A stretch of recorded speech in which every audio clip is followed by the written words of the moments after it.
But let's return to our other story. This other main story. Can you have two main stories? I'm not sure. Yes, Anyway, of course you we can. have. Have as many as you Other main want. story is Ed Miliband's speech later on today in Birmingham, where he's going to say that he wants to rebalance the British economy. I've read through the reports of this speech, and it's not. It's a speech for wonks. It's a speech for people who love policy, but I'm not sure how this is going to cut through to voters. Let's talk to Jonathan Davis, economist and wealth manager, who joins us now. Jonathan, good morning. Hello, Ian. How important is this speech, do you think? I mean, in establishing Ed Miliband's economic credentials? Yeah, I think to answer that particular question, the fact that he's basing the speech in Birmingham, outside of London, he's talking about the regions. Yes, politically, it's about garnering votes outside of London.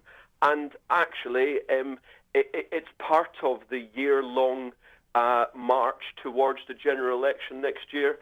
In other words, it will be a little help to the Labour Party. Now, he is apparently saying that he's going to take £20 billion out of national government spending of £800 billion and devolve that spending to local councils, maybe to city regions.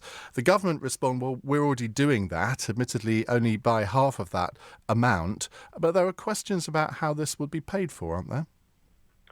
Well, indeed, I've read what's expected to be in the speech, and I can't see where they're talking about that. So that suggests to me that it'll be paid for by higher council taxes. In other words, there will be an increase in local taxation. Does that mean there will be a reduction in national taxation? I rather suspect not. Well, that is not going to go down well with the electorate, isn't it? Is it? Because, of course, the Conservatives make great play that they've frozen council tax for several years. Yeah, well, that's assuming that the electorate ultimately get to hear about it.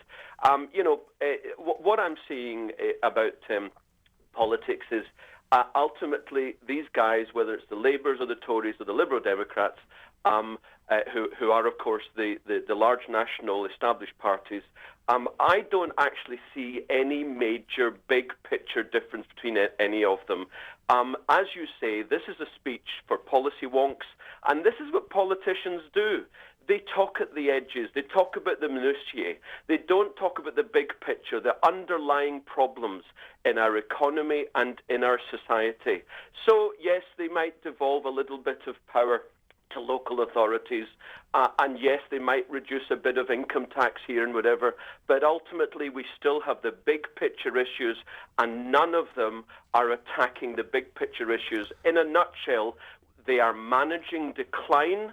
They are not trying to get us out of the hole that they themselves have created over many decades. Jonathan, thank you very much. That's Jonathan Davis, economist and wealth manager. We'll be putting those points that Jonathan made there to Chuka Amuna in about 10 minutes' time.